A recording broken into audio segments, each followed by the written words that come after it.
wanted to film a video today. It's going to be on like numerous topics that are just swirling through my head right now. But I just wanted to film a video. I don't really know. Usually I write, because I have a blog. IceTurtleGirl.blog. You should go check it out. It's always linked in my description. You should go check it out. But I usually write these types of things. Like I usually have, so when I first started my YouTube channel, I had these videos that I would put out that were like, I don't know what I called them back then. They were kind of like social justice news, whatever. And it would just be like things that mattered to me that the mainstream media wasn't talking about a lot. And so I would talk about them because they matter to me and they should matter to you. And you probably don't know about them, so I was educating people on that. And then, you know, I would do that on here, and I would also do it on my blog, IceTurtleGirl.blog. Check it out. But for some reason, over the last like 3 years, I really haven't had the motivation to write in my blog. Last year I wrote a couple of blog posts, but they were kind of like, you know, here or there. Not my favorites. I mean, they were there, and there were things I wanted to talk about for a while, but they were just like, you know, average blog posts. And I have a few blog posts that I'm actually going to be putting out very soon. I have one my review on Wakanda Forever. I thought about filming it and putting it out on here, but I think I'm going to write about it because I'll just get my words out better.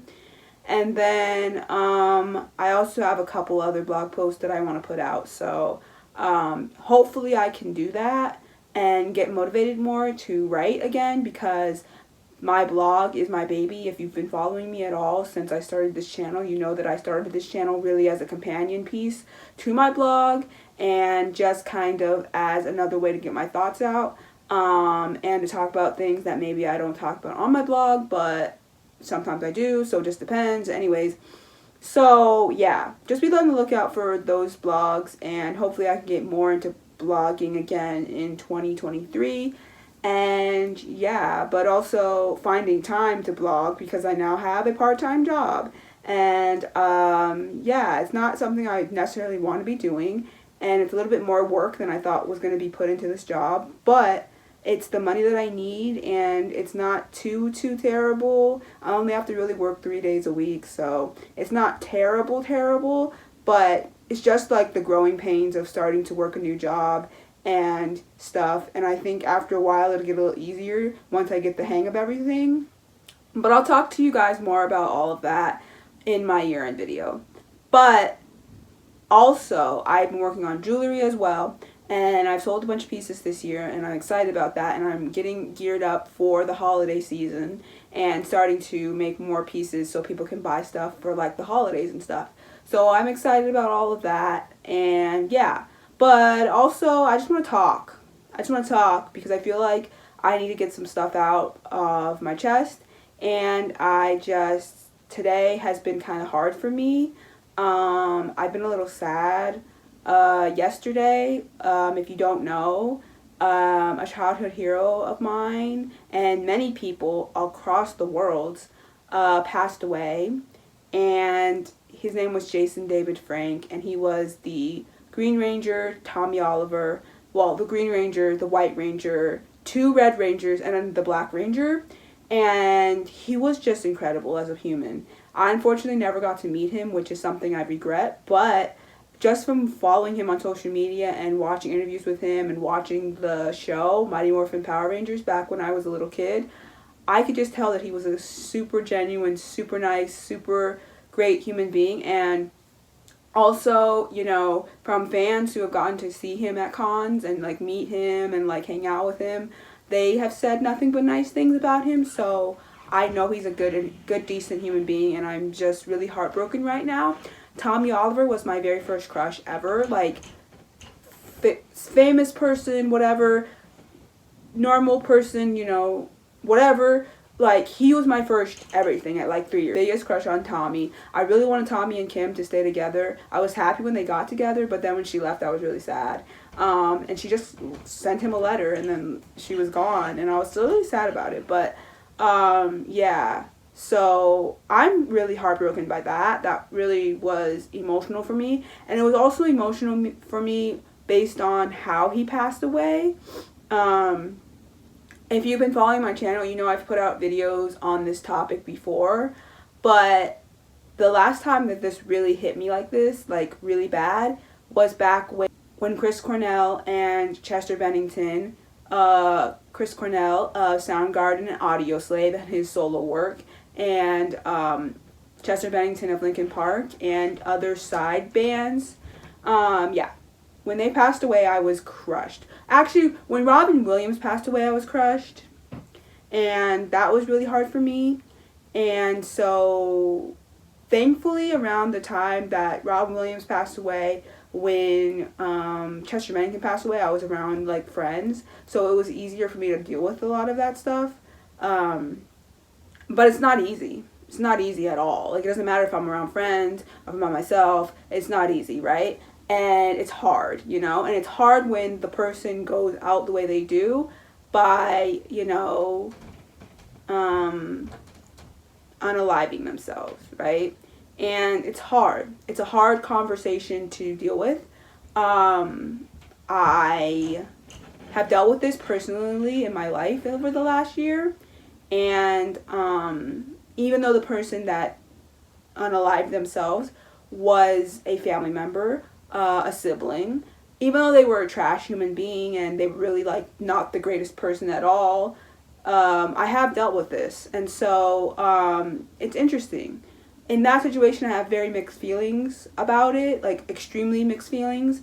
But with like Jason David Frank or Chris Cornell or Chester Bennington or Robin Williams, I feel like heartbroken, because those people were people that made me smile, made me laugh, just helped me when I was going through hard times, like extremely hard times, and still are to this day. You know what I mean? Like, within the last like couple of years, I got super into watching the Mighty Morphin Power Rangers again. It was on Netflix. It's on Netflix, and I was just like, let me check it out, purely out of nostalgia. Purely out of nostalgia. And I watched the 5-episode Green with Evil arc, and it holds up in 2022, obviously, but it was just really, really well done, like really well done.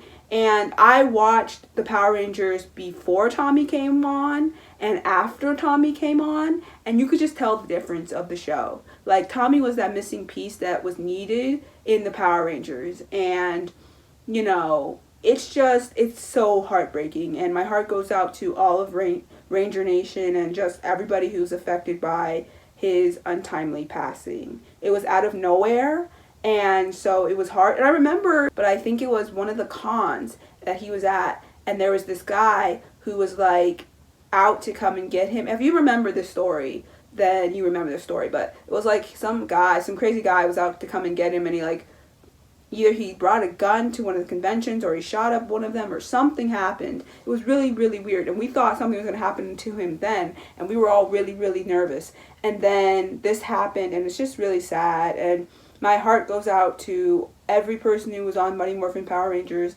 every person who's a Power Ranger in general, and just all 90s kids, millennials, because I know 90s kids right now are going through it. It has been a very hard month for a lot of 90s kids, okay? It's been really, really hard, because you've had, obviously, Jason David Frank yesterday, and then, like, a couple weeks ago, you had Kevin Conroy, who was the voice of Batman in Batman the Animated Series, which is one of my favorite Batman series. I watched that a lot, and I was really sad when he passed away as well. And then you had Coolio pass away, which I was sad about too, because I was like, dang, like, you know, Coolio seemed like this really cool guy. And story time, I never got to meet Coolio, but I did get to have a choice encounter with Coolio. I was coming back from Standing Rock, so in 2016, I went to Standing Rock with my mom and some family friends. And it was basically to protest the Dakota Access Pipeline. There's a whole thing about it on my channel you can go check out, and also check it out on my blog. But I was coming back from Standing Rock, and he was on my airplane. And it was him and Salt and Pepper. And I think they had come back from like one of those 90s like tours or whatever. The tours that like have all the 90s stars. And he seemed nice, but I didn't get to like talk to him or anything. But like I almost, I saw him go onto the airplane, but I didn't actually go and say hi, which now I regret because I could have went and said hi to Coolio, but I didn't want to be. See, that's the thing with me. Like I'm that type of person who doesn't want to be that person who goes up to these celebrities and like bothers them. Like I don't want to be that person, and so I don't do that, and now I regret it kind of, but. Coolio was a cool guy from what I've heard, and, he did the Kenan and Kel theme song, obviously, and he had some great songs, and, that was sad. And then you had, like, Aaron Carter pass away a week ago, 2 weeks ago now, I guess, and that was sad, because Aaron Carter, you could say what you want, like you didn't listen to teeny bopper music back in the day, but you did, and Aaron's Party was a fire bop, let's not even lie. How I Beat Shaq, I Want Candy, that cover that he did, and then he did it on Lizzie McGuire, and then him and Lizzie, and then, him and Hillary, and him and Lindsay, and you remember all that drama, and just, like, he was a really famous kid star, and he was really a vibe, the Aaron Carter to Jesse McCartney to Justin Bieber pipeline is really real. And so I was just so devastated about that too. Like that was really sad and heartbreaking. And so, so that happened. And then before that, Leslie Jordan passed away, which if you don't know who Leslie Jordan is, you'll know by some videos that are been out, like one of his really famous catchphrases is like, well, damn. And he's been around since the 90s, and he was like this older white guy, and he was just so freaking nice. Like he was one of the nicest people, and I knew about him prior to following him on TikTok, but like I started following him on TikTok around 2020, and his videos just really were like life-saving because he was so funny and just like cheery and like brought so much good energy to the internet, and it was just so great. And it was very untimely for him too because he wasn't even that old, and it was an accident that happened, like a car accident. And it's just like all these great, Olivia Newton-John passed away, like it was just so many at once for like a lot of people, and it was just like hard, right? And I'm not the type of person who's like super like, oh my gosh, celebrities, like whatever, like whatever, but I like who I like. And I like the people that influenced my childhood.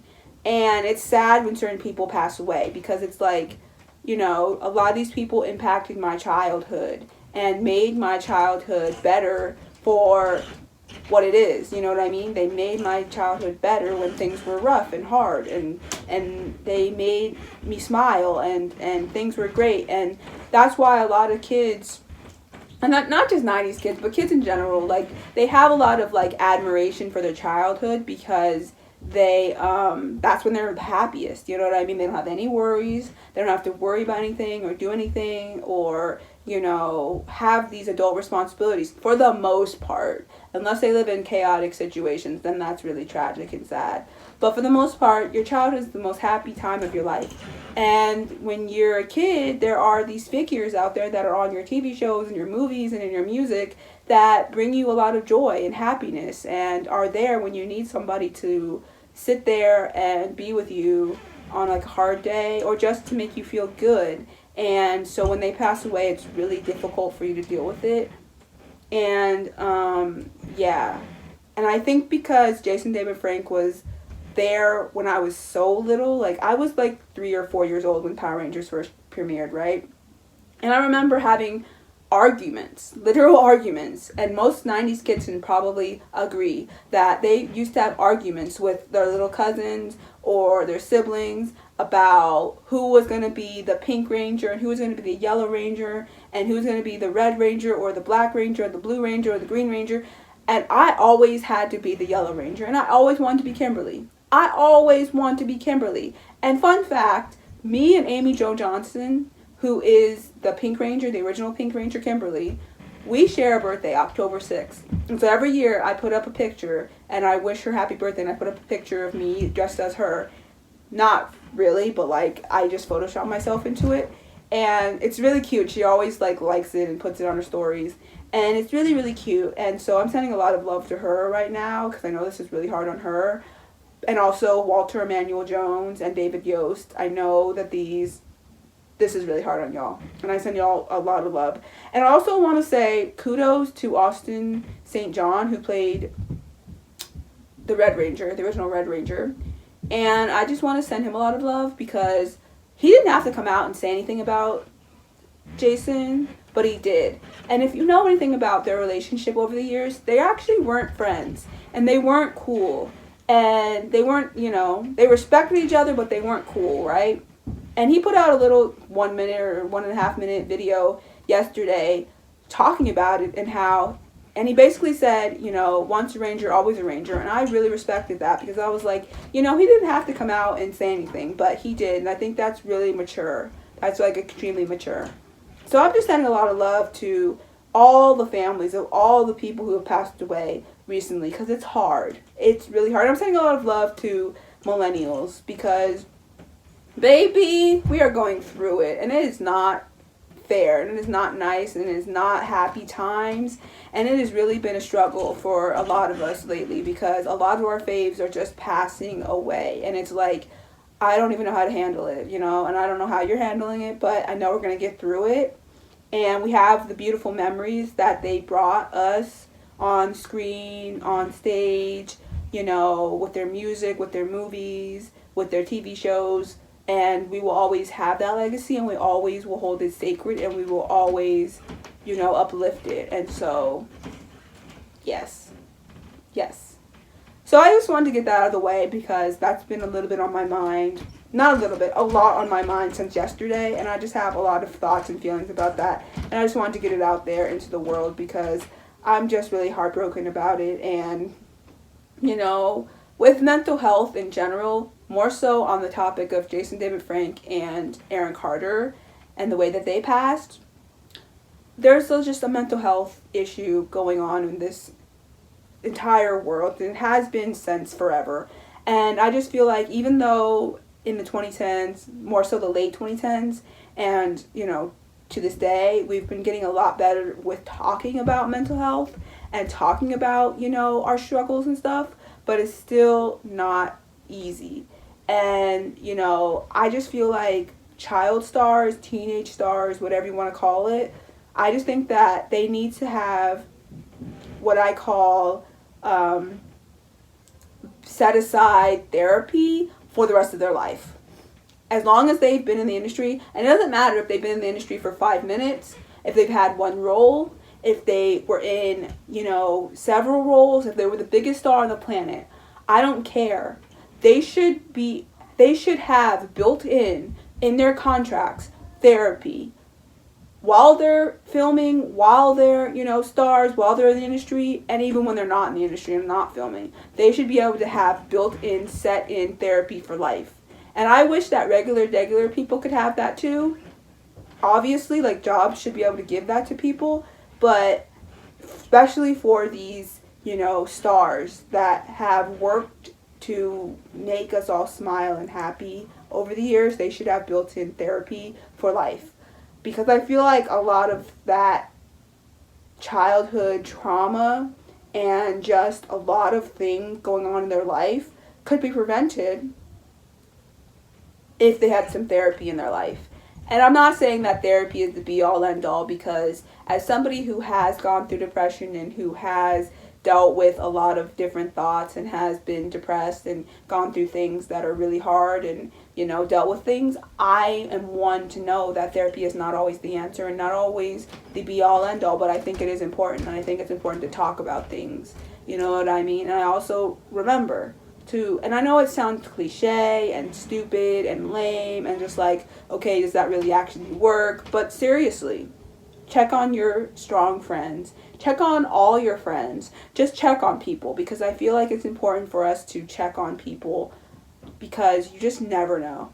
You never know. And it's not fair. You know what I mean? It's not fair. And, just because it seems like that person is happy-go-lucky and always smiling and always there for people and always happy doesn't mean they're not going through things. And I just think that it's important that we talk to your friends, family, coworkers, whoever's in your life, just talk to them, because it's not always easy. It's just not always easy. And so my condolences to everybody. And yeah, we're getting through it day after day.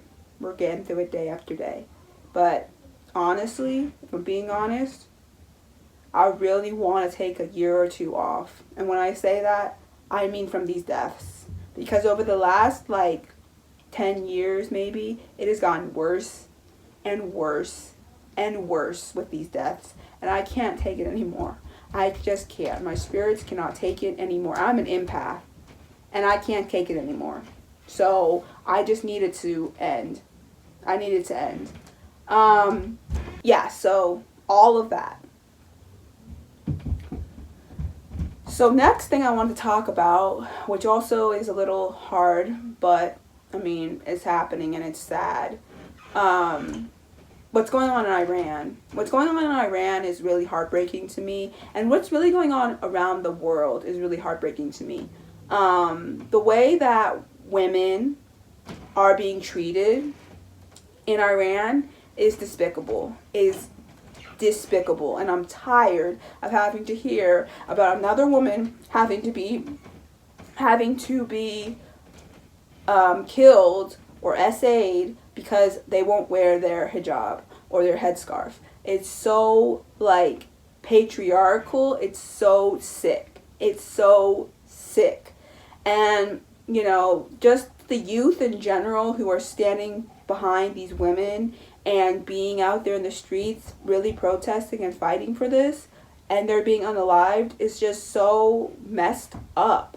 And I'm so tired of just every single time that women stand up and take back our power, we are killed, we are assaulted, bad things happen to us. And I'm just so tired of it. I am so tired of it, because women, this is our time to rise up and lead. This is our time to be the leaders of this world. And I'm tired of hearing how when we stand up and we really take back our power in a real way, that bad things happen to us. I'm so sick and tired of it. And so I don't know. But I stand in so much solidarity with what's going on in Iran. I stand in so much solidarity with every women's movement around the country and around the globe, because it's not fair that these women who are out here really fighting for their sovereignty have to die. It's not fair. It's really ridiculous. These men should have no power over you and your body and what you want to do with your body. Okay? And that includes wearing a headscarf or not wearing a headscarf. Okay? You dirty men have no right to tell a woman what they can and cannot do. And that's the problem with men being in power. That is the problem with men being in power. They think they have power over women all the time. And when in reality, you wouldn't even be alive if it wasn't for women. You would not even be alive if it was not for women. It's so disgusting, and it's so just wrong. And I just encourage all of you to keep paying attention to what's going on there and to really help spread the messages, because it's just really, it's just despicable. It breaks my heart every time I think about it, every single time. Silence heard around the world by the 11 players from Iran's national football team who chose not to sing along to the country's national anthem at the opening ceremonies of their game against England. What was clear is that this was a passive protest on the part of these players who have not been vocal about which way they stand, whether or not they support the demonstrators that have been taking to the streets across the country for 10 weeks straight now since the death of 22-year-old Mahsa Amini. The general feeling and mood in the capital over the past few days leading up to this game and the World Cup in general has been one of indifference. Many people we spoke to say they will choose not to watch the games that Iran is participating in because they feel like whatever the outcome is, they don't want to celebrate. This is not the time that they feel like they could be celebrating any gains that could be made by their national team. The issue also has been that there has been a lot of pressure on the players themselves by officials to not take sides when it comes to the demonstrations that have been ongoing. But this was clearly a moment that they seized at the opportunity when they had the entire world watching. Iran will be taking on Wales next on Friday, and of course the big game between Iran and the United States is taking place on Tuesday, November 29th. Whether or not the majority of the public will be watching those games is not clear after the abysmal performance Iran had against England, losing 6-2. But what was clear by watching the team perform today at Khalifa Stadium in Doha was that this was not a very unified team. They were not very focused. And many people I've spoken to here say that they are very much in doubt that the Iranian national team will be able to advance for the first time beyond the group round. The coach, Carlos Queiroz, has said that he believes in leaving the politics out of football, but what has been very much proven now is that that is very difficult to do.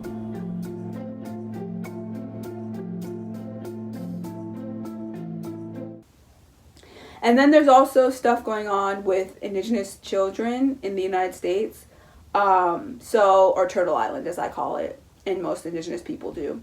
So there's this case called the Indian Child Welfare case, and it is the case that is basically in the 1970s. This act was put into Congress, into the Supreme Court, saying that basically non-indigenous families cannot basically adopt indigenous kids because it is unconstitutional.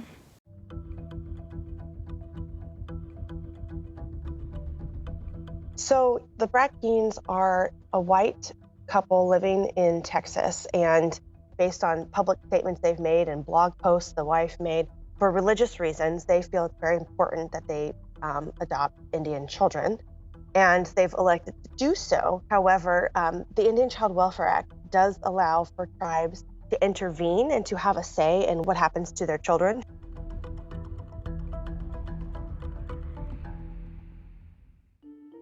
The Indian Child Welfare Act is a law that Congress passed in 1978 that creates procedural safeguards to protect the lives, safety, and welfare of Native children, so that if an Indian child is being taken from his or her their home for any reason, we make sure that that child, the priorities are that that child ends up with his or her family first, and we only place Indian children with complete strangers if there aren't any other healthy, good options available within that child's family or tribal nation or community.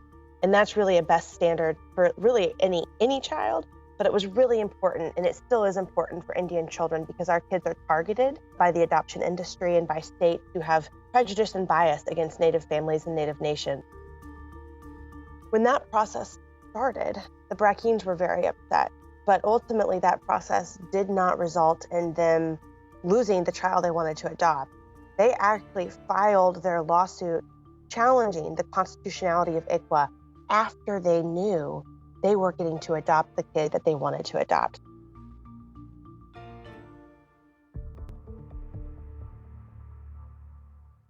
And that, these tribes have tribal sovereignty over their children, and that, people outside of the tribe do not. And so I really like that a lot. I will say it does prevent certain really good families from adopting kids that may need it.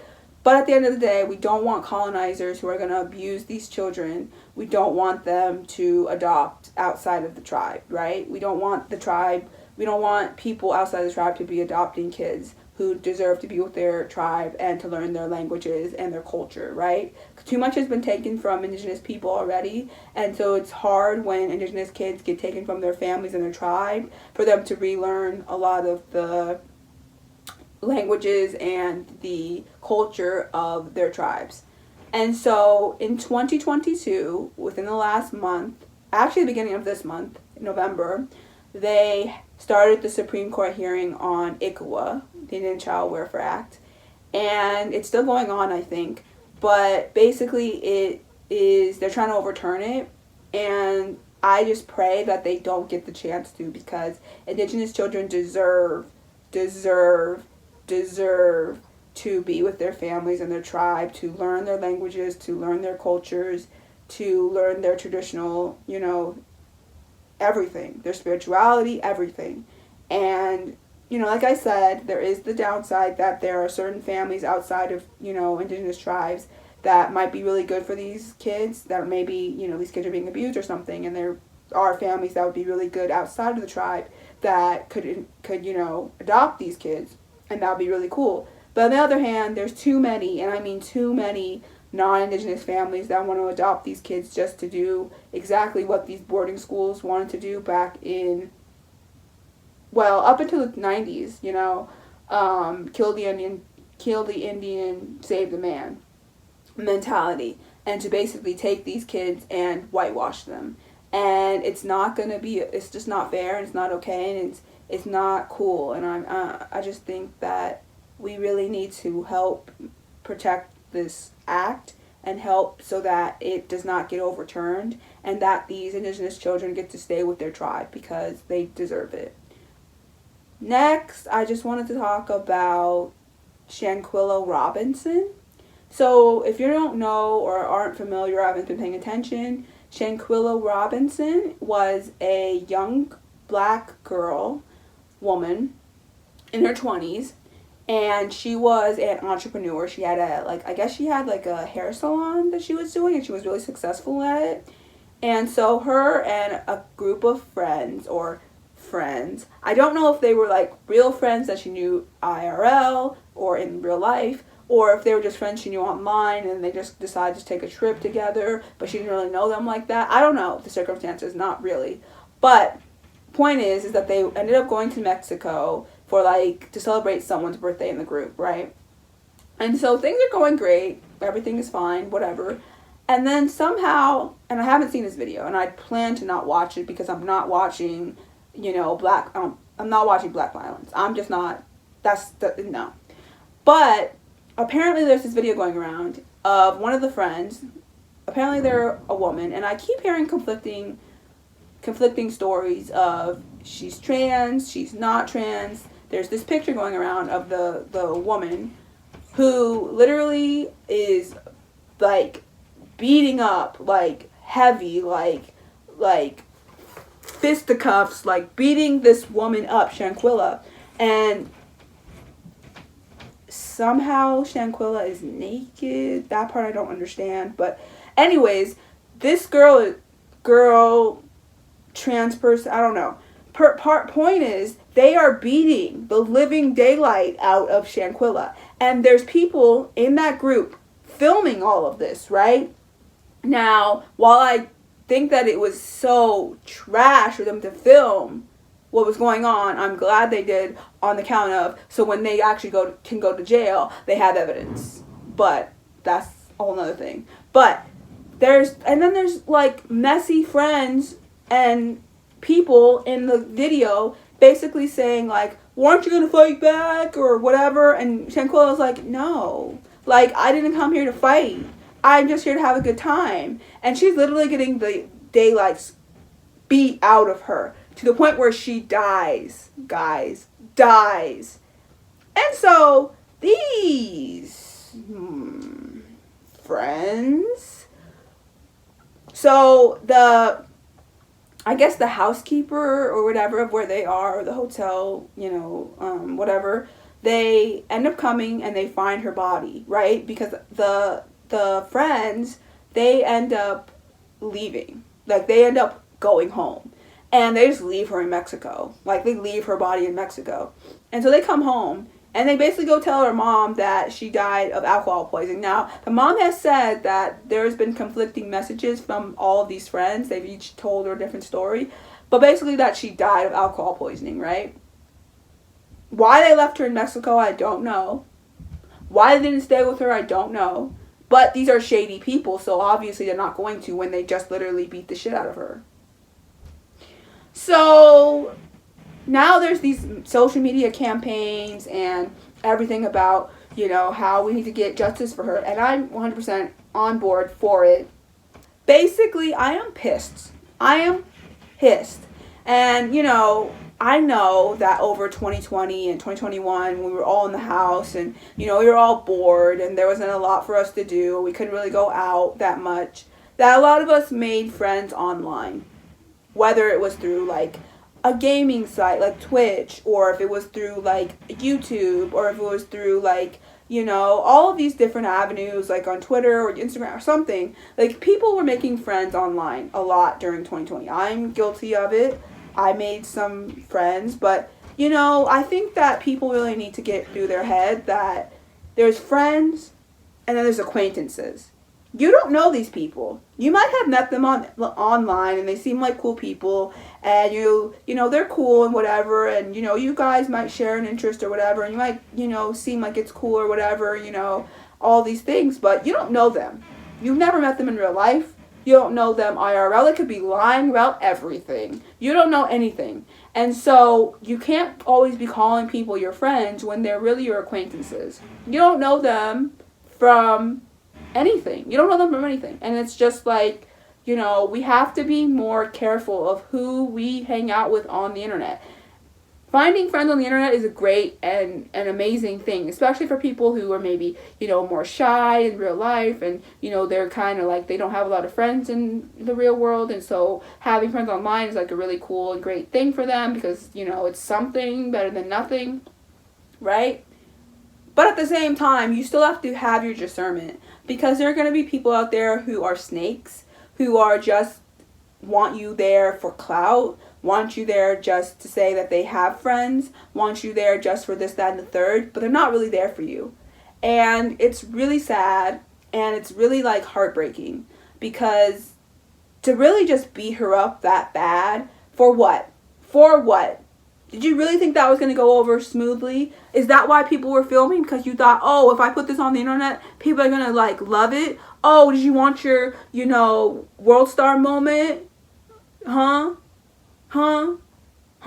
Like, what was that? And why did you do it? The internet is a crazy place, right? And with so much death, which I know this video is, like, really heavy, but it's just a lot that's been going on in my mind, right?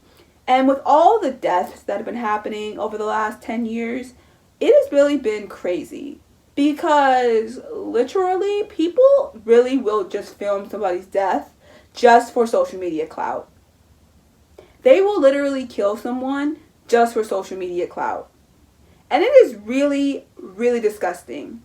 And I know that people have been killing people for just a long time. Like, it's not new. But I think there's a new version of it where people are just so desensitized to literally everything that they just don't care anymore. They don't care about who they offend. They don't care about this, that, or the third. They don't care about anything. They don't care about human decency. They don't care about people's spirits. They don't care about anything. And they're just willing to do anything for social media attention and friends, right? It's a bunch of BS, and it's really disturbing. And I just think that people really need to look in the mirror and go, who am I? And this takes me to another conversation about Twitter, which, Twitter is on its last leg. They keep saying that each and every day that Twitter's about to die, Twitter's about to die, Twitter's about to die. And I believe it, because Elon Musk is the worst. Mr. Musty is the worst, like the literal worst. He let Donald Trump come back onto Twitter because why, I don't know. He let people on the app basically say the N-word because apparently there was a 500% rise in the N-word on that app. Great. So he's just messing everything up. People are getting banned left and right. People are able to buy blue check marks, which who cares? I don't care about that, but it's just ridiculous, that app, the way that he is handling everything. So many people from Twitter HQ have been fired. It's just wild, right? It's wild.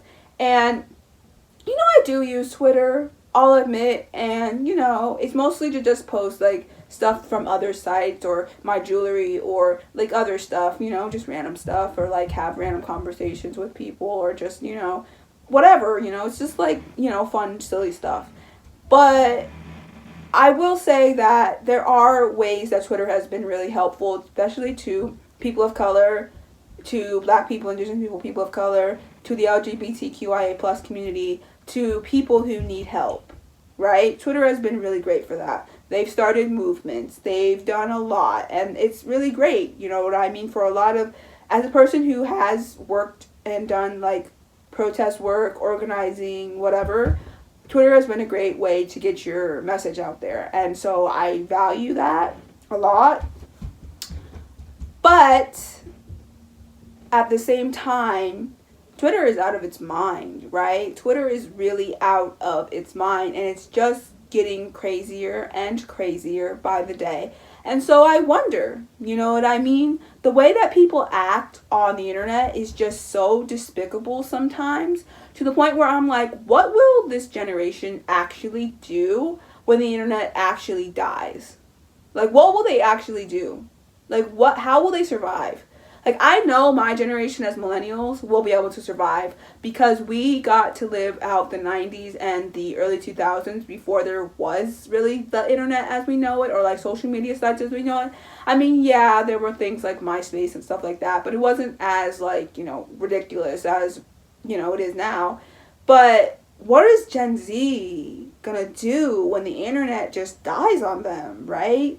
Like, you know, obviously for entrepreneurs and people who actually make their living on the internet, I'm going to feel really bad for them, because then their whole entire, you know, basis of their jobs are going to, like, you know, fall apart. So I get it on that front. Like, that's going to suck for them, and, you know, I'm going to feel bad for them. But at the same time, like, maybe it will be a good thing, because then it'll give this generation a dose of reality, and maybe they'll snap out of whatever kind of weird coma they've been in for the last 10 years being crazy on the internet. Like, I just can't, I'm just like, wow, people are so willing to do anything for clout. It's so sad. Like, it's so sad.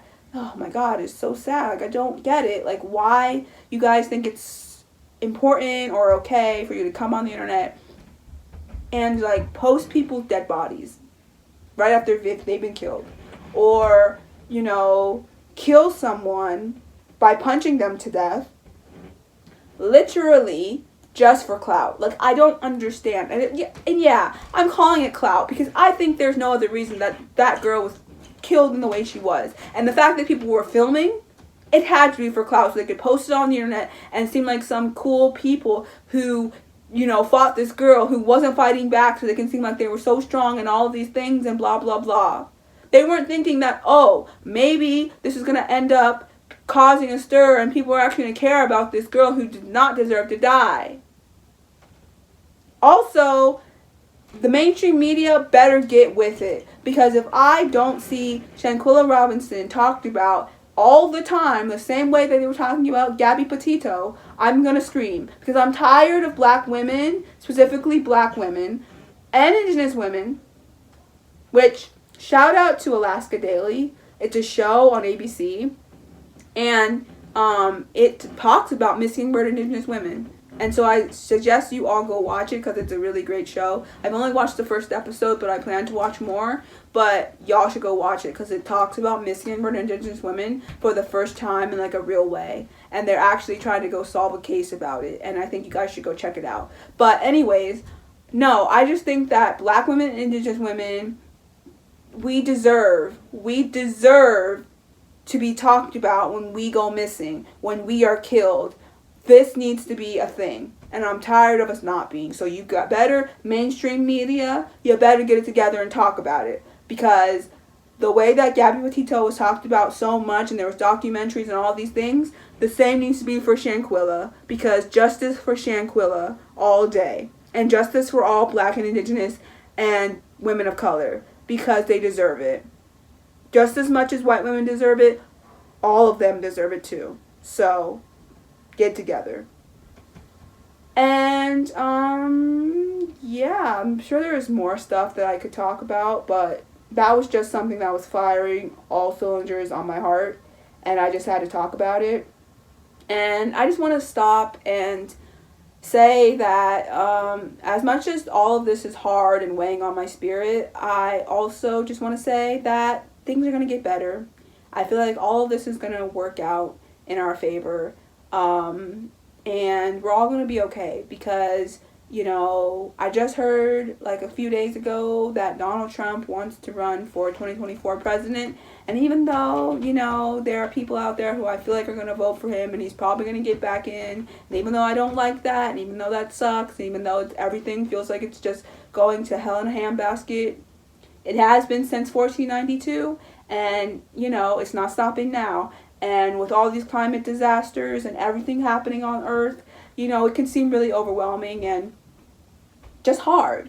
But I know in my heart, as an empath, as a spiritual being, as a person who has love in her heart, I know that we're going to get through all of this and everything is going to turn out okay.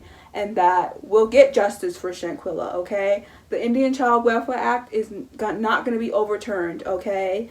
We're, you know, all of these things that are happening, we're going to get through all of this and it's going to be a beautiful day. And we're not going to let all of this get us down because, you know, as usual, now is the time to continue to fight. You know what I mean? Too much is happening on this earth around too many issues. I've just scratched the surface. If you want to hear more about what's going on different fronts about different things, check out my blog, iceturtlegirl.blog. I'll be putting out a blog post about like all of this and more soon. So check it out. But we have to keep fighting. We have to keep going. We have to keep going. We just have to keep going. Because if we don't keep going, we're going to sit here and we're going to stew in the bad and we're not going to continue on to make the future a brighter and more beautiful place for ourselves, for the next generations, for everybody.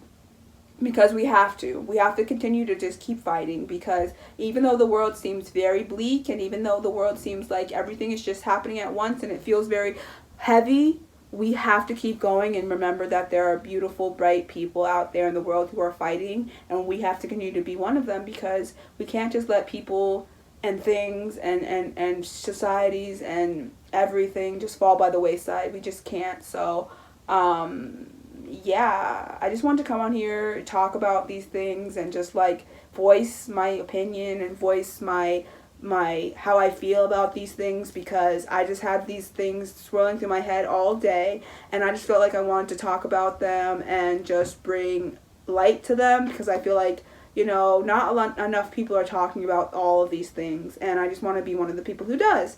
So, like I said, if you want to hear more about these issues and more, check out my blog, iceturtlegirl.blog. I'll also be putting out a Wakanda Forever blog post very soon.